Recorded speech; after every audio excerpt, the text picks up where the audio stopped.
Maxi Quiz 5 concours ATSEM. Quelle est la partie du corps qui est la plus fortement contaminée par des bactéries? A. Le dos. B. Le visage. C. Le bras. D. Les mains.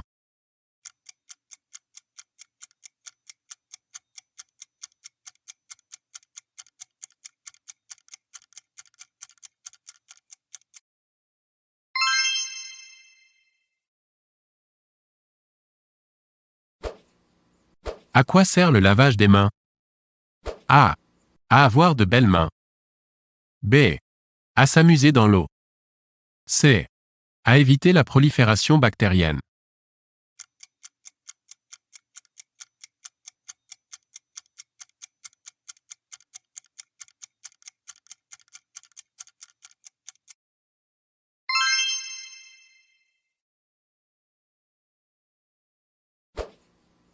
Lorsque les enfants arrivent en petite section de maternelle, savent-ils tous se laver les mains?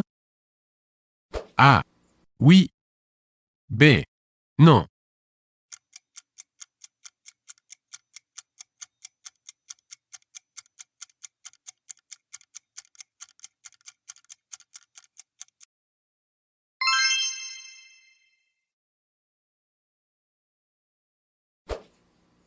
Y a-t-il une façon précise de se laver les mains? A. Oui. B. Non.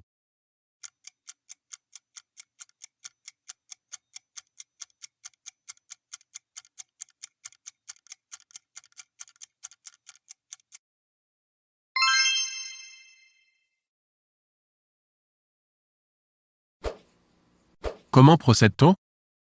A. Du moins sale au plus sale. B. Du plus sale au moins sale.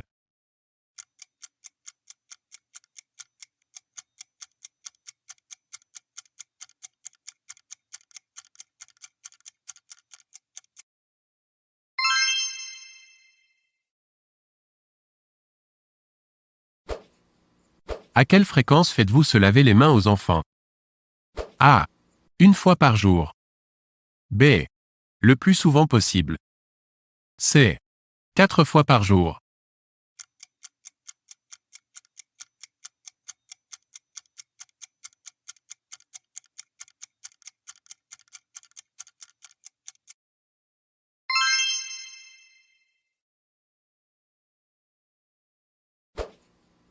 Devez-vous expliquer aux enfants l'intérêt de se laver les mains? A. Oui. B. Non.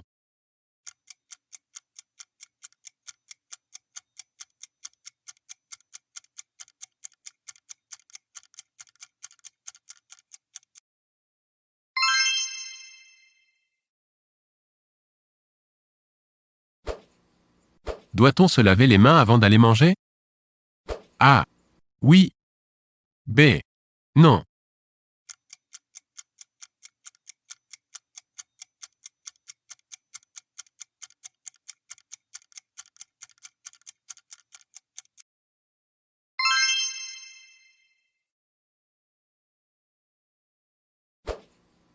Pourquoi les mains sont-elles très sollicitées chez un enfant? A. Parce qu'il s'en sert pour toucher et donc découvrir. B. Parce qu'elles sont jolies.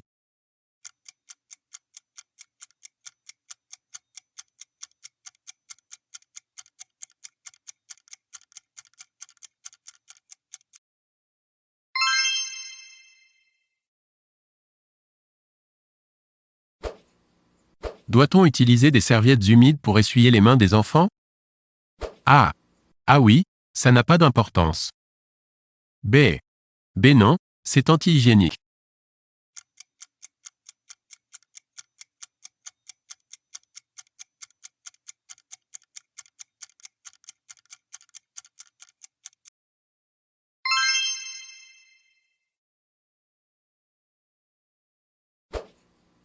Qu'est-ce qui peut déclencher un incendie dans une école? A. Un court-circuit. B. La chaleur. C. Un enfant avec des allumettes.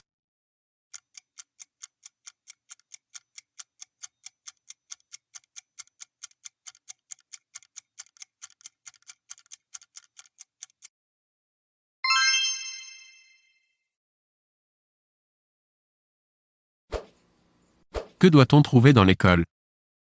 A. Des boutons pour déclencher l'alarme. B. Des interrupteurs. C. Des extincteurs.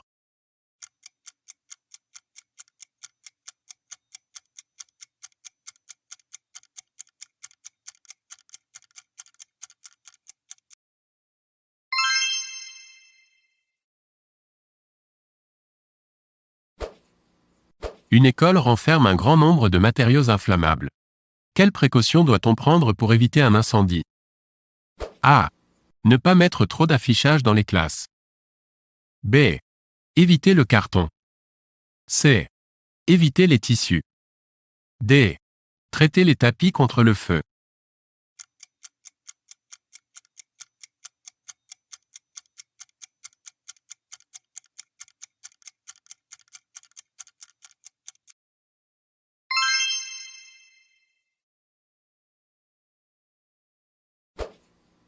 Si un incendie se déclenche, que devez-vous faire?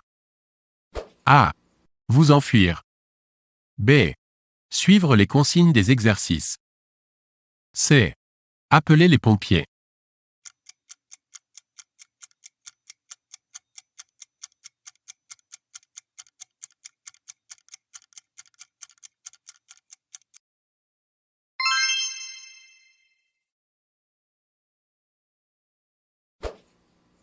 Quel est le numéro des pompiers? A. Le 17. B. Le 15. C. Le 18. D. Le 112.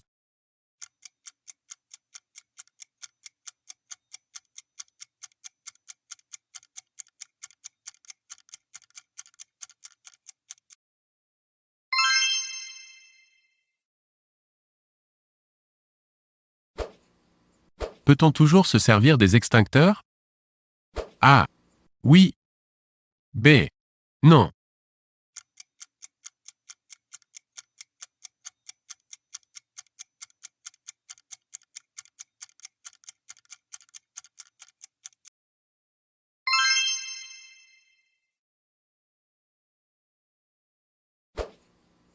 Un incendie se déclare et vous ne pouvez pas sortir. Que faites-vous? A. Vous rassurez les enfants. B. Vous paniquez. C. Vous fermez tout.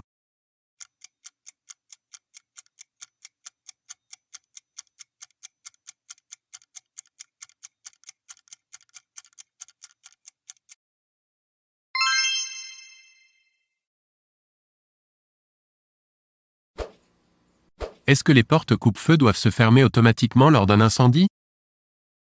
A. Oui. B. Non.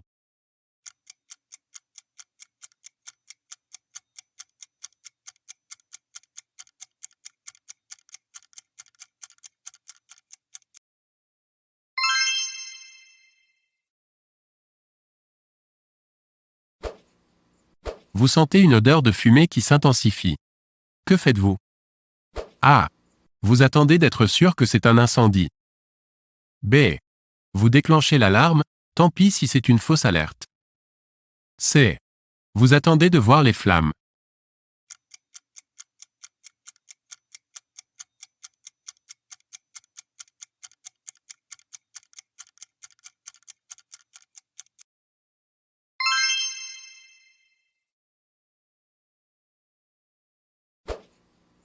En cas d'incendie, même si personne n'est brûlé, que risquez-vous? A. Une intoxication. B. Une interrogation. C. Un manque d'air.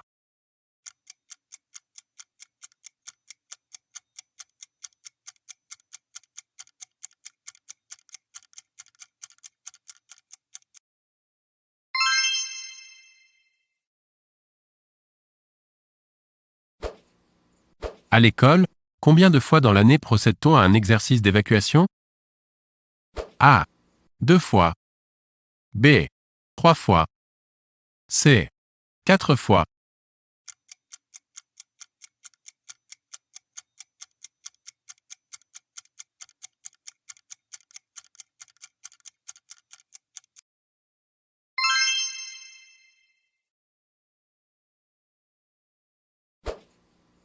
À quelle période a lieu le premier exercice d'évacuation?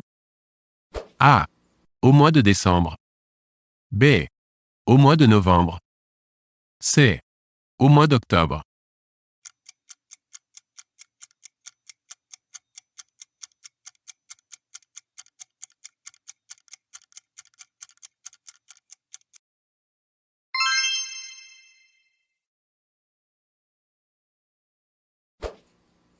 Lorsqu'on met en place les exercices d'évacuation, le personnel est-il prévenu? A. Oui. B. Non.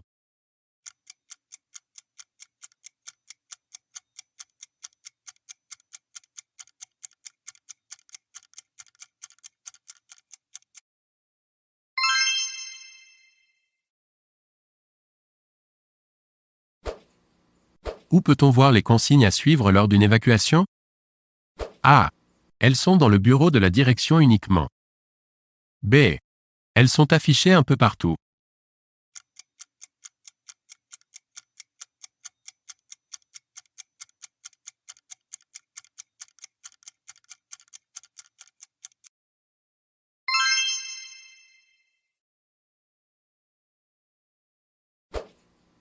Quand une évacuation a-t-elle lieu le plus souvent? A. En cas d'inondation. B. En cas de tornade. C. En cas d'incendie.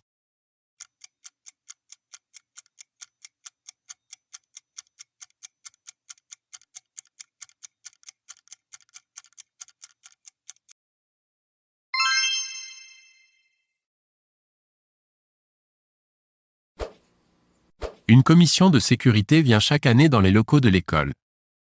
Pourquoi faire? A. Pour vérifier que l'école fonctionne bien. B. Pour vérifier les consignes de sécurité. C.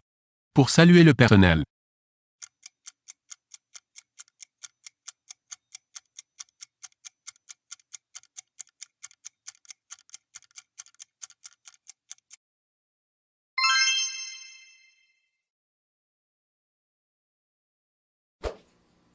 Que ne doit-on pas faire en temps normal? A. Boucher l'accès des portes d'évacuation. B. Laisser les enfants dormir au cas où il y aurait un incendie.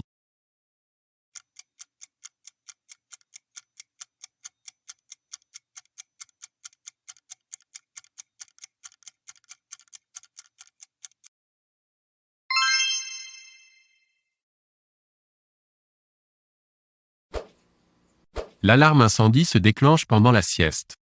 Que devez-vous faire? A. Lever les enfants le plus vite possible. B.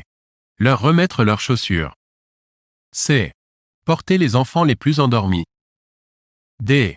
Les faire sortir le plus vite possible.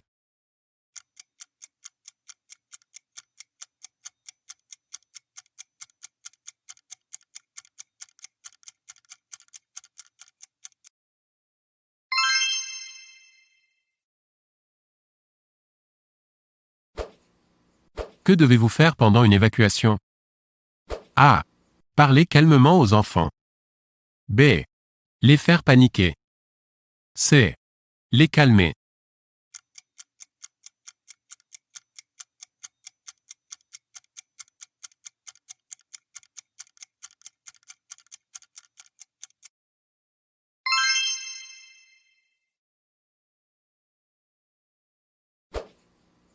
L'évacuation s'est bien passée. Que va-t-il en ressortir? A. La direction va tout noter sur un registre. B. On le saura pour la prochaine fois. C. Un rapport va être envoyé à l'Éducation nationale.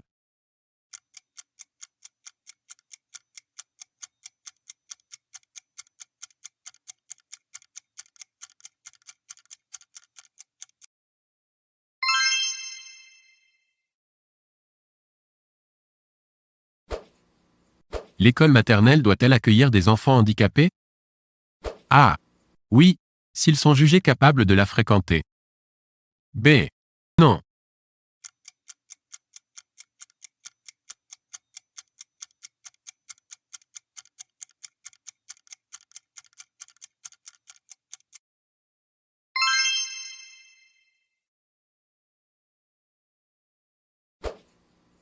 Qu'est-ce qui se passe lors de l'intégration d'un enfant handicapé?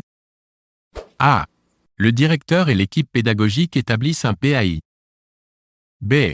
Le directeur et l'équipe pédagogique établissent un PUS. C. Le directeur et l'équipe pédagogique établissent un PAIS.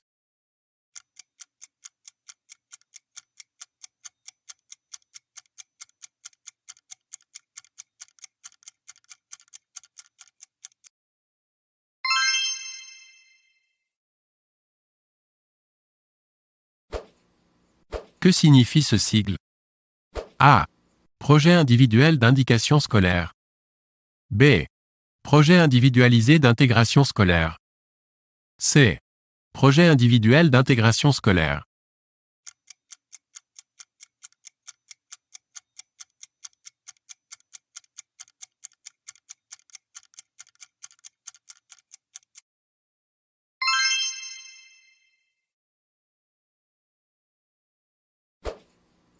Que définit ce projet? A. Les heures pendant lesquelles l'enfant devra fréquenter l'école maternelle. B.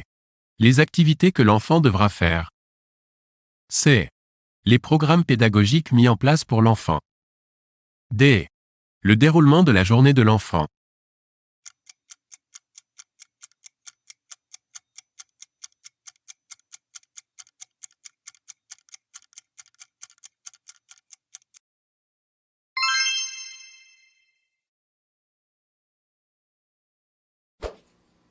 Ce projet doit être signé. Par qui? A. L'enfant. B. Les parents. C. La direction. D. L'agent d'entretien.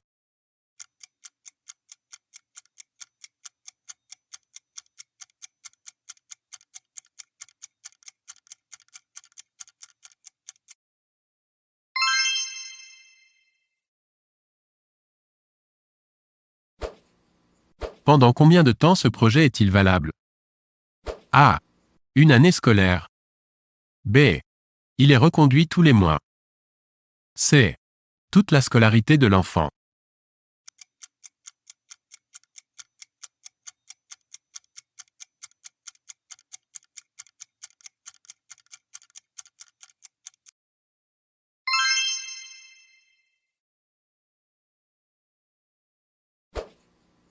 Quel genre de handicap pouvez-vous rencontrer à l'école? A. Des enfants avec un handicap moteur. B. Des enfants diabétiques. C. Des enfants asthmatiques. D. Des enfants obèses.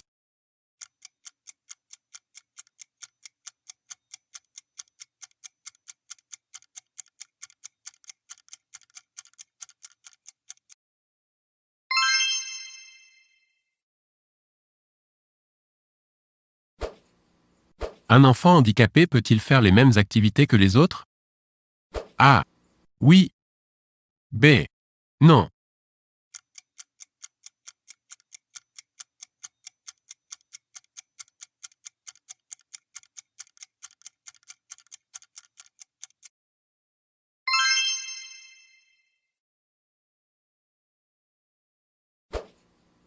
Un enfant handicapé moteur est dans votre classe.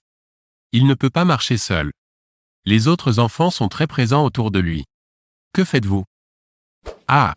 Vous les laissez faire en surveillant. B. Vous les empêchez de l'approcher car il est plus fragile. C. Vous ne vous en occupez pas.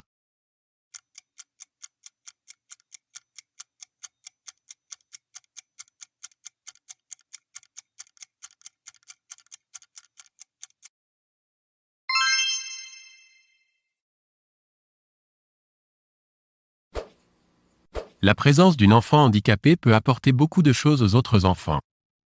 Quoi par exemple? A. Apprendre à être tolérant.